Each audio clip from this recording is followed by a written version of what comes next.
Hola, it's Jessica here. I want to show you how I made an Elsa wig for this costume season and for the upcoming release of Frozen 2.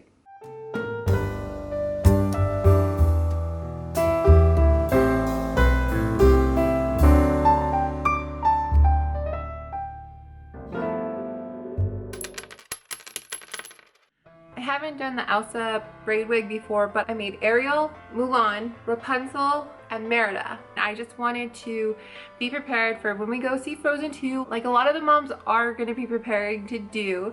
I wanted to have this wig ready for my daughter to wear with her little costume so we can go see the movie and just make it more fun. Why not?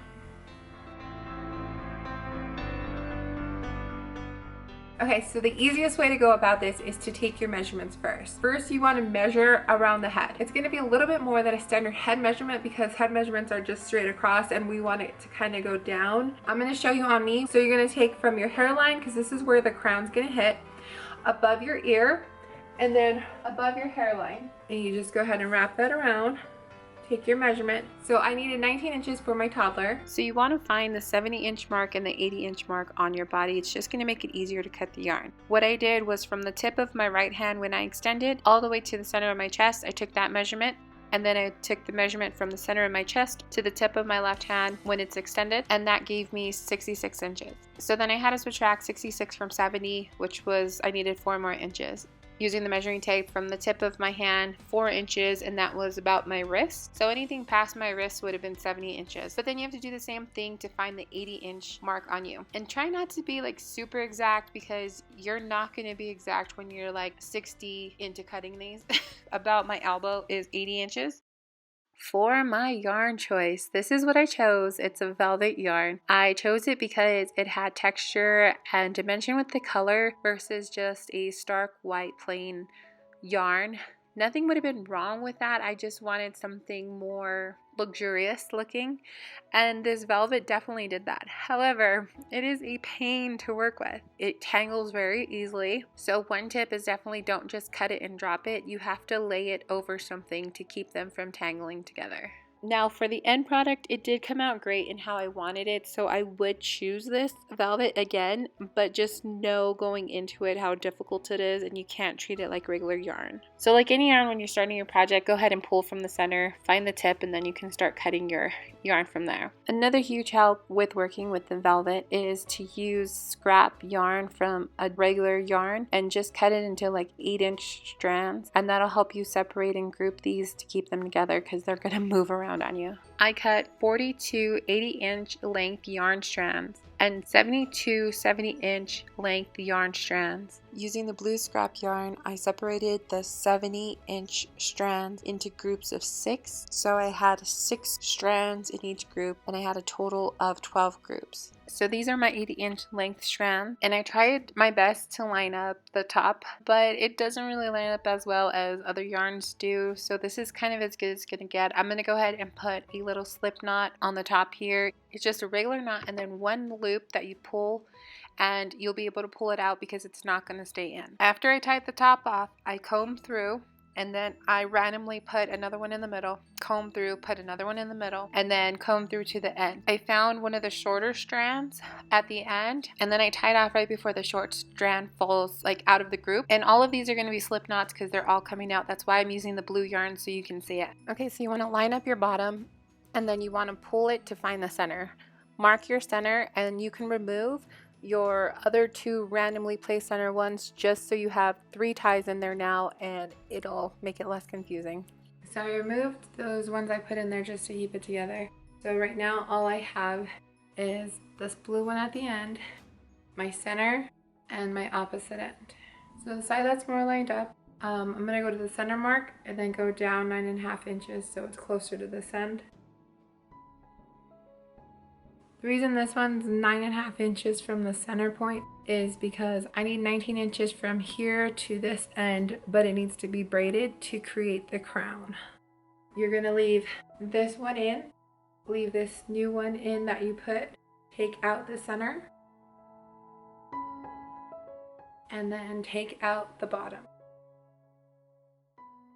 So this is how it looks now with these two in, and it's all loose on the bottom. From the 9.5-inch tie that you had from the center, you're going to start your crown braiding from there. It's just a 3-strand braid. I had 42 strands, so each of mine had 14 in each strand. Make sure your strands aren't crossing in front of each other, that they're separated nicely. I did use my little blue ties to separate the 3 strands to keep it all even and make sure the bottom is not tangled as well.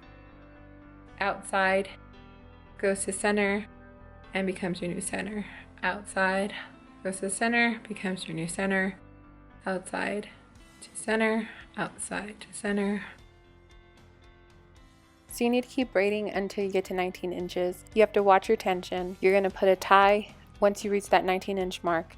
Then you can remove these little blue ones that I had separating the 3 strands. Also remember that if you are braiding on top, the bottom becomes braided, so you need to make sure you untangle that. I'm also facing you for camera's sake, but it's easier if you hold it in your hands and braid. So this is how it looks 19 inches apart. Now you're just going to line up where you have those slip ties. I just used a long strand and tied it around a few times and then triple knotted it. Then I was able to remove those blue ties and you have your crown.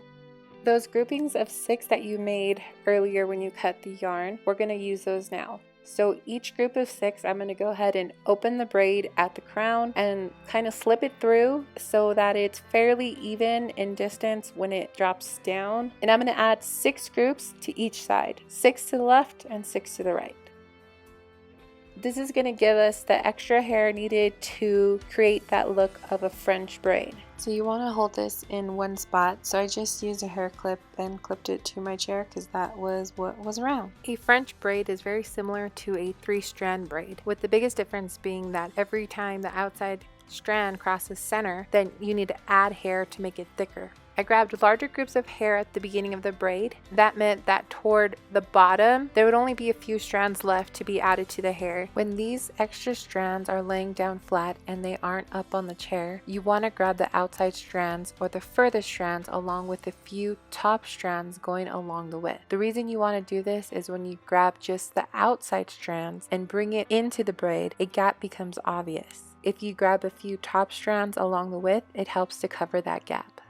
Also, adding tension toward the bottom of the braid is going to help taper it. It helps to move the hair that you added to the braid part of the crown off to each side. It just keeps it out of the way. You don't have to be exact with the count or the placement of these strands like I had to be with my other princess crowns that I made. Since Elsa hair is kind of wispy, you just want to make sure that it doesn't look messy. I didn't count the strands, I just divided them into 3 strands. I grabbed both outside strands, one in each hand. I crossed the right strand over the center and placed it in my left hand to keep tension. Now that my right hand was free, I went and grabbed a larger group of hair and detangled it and then added to the strand that I just crossed over. And then I put all the extra hair back and kept it out of the way and then used my hand to comb through to make sure it wasn't messy. So you're going to repeat this but with the opposite hand. So now you have to drop the new center strand, but you have to grab the 2 outside strands to keep tension.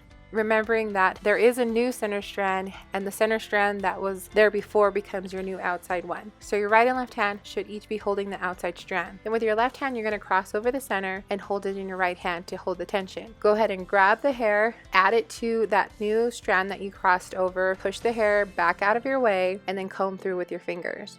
And then you just repeat, dropping your new center and grabbing the outside strands, keeping tension. Towards the end, you should only be left with a few strands to be added, and that's what you want. So just keep braiding just a regular 3-strand braid until you start to see fallout. When you see the fallout, make sure you tie off above that fallout so that everything is together. What do you got, Mama? There's cookies and there's Elsa hair. And then wrap it around a few times and triple knot it. So I have it tied off now with a white one. Elsa uses her own hair to cover her hairband. So I cut a few strands longer than 12 inches and wrapped it around a few times and then double knotted in the back of the braid. It creates like a thicker band, like she wrapped her hair around that hairband. And it's just knotted in the back. But I have a pretty big tail here that I definitely need to trim down. That's so pretty, Mama. Thank you. Okay, Mama, you want to cut? Mm-hmm. My little helper. Just cut until a poofy point.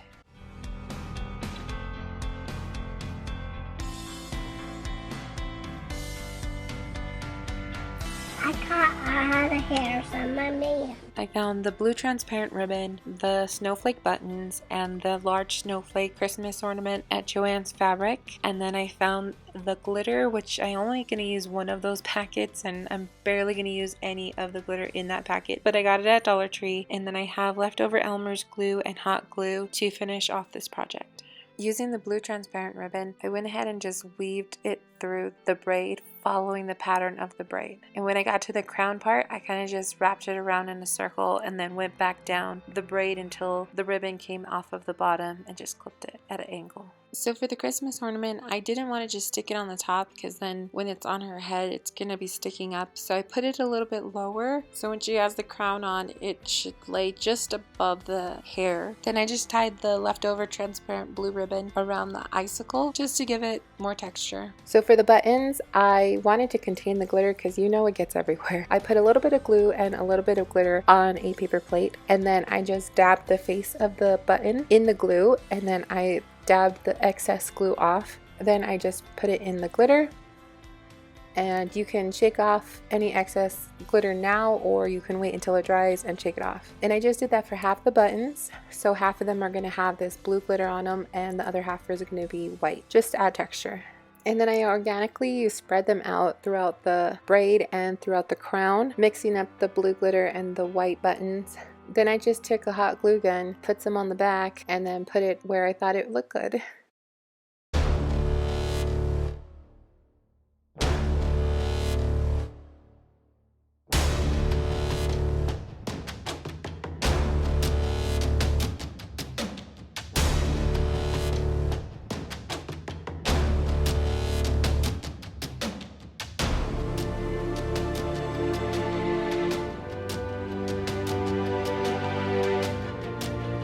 Don't forget to hashtag OglingLove when you do post it on your social media so that I can check it out. Thank you so much for watching. Please comment, sub it, speak it, and spread it. God bless. Ciao.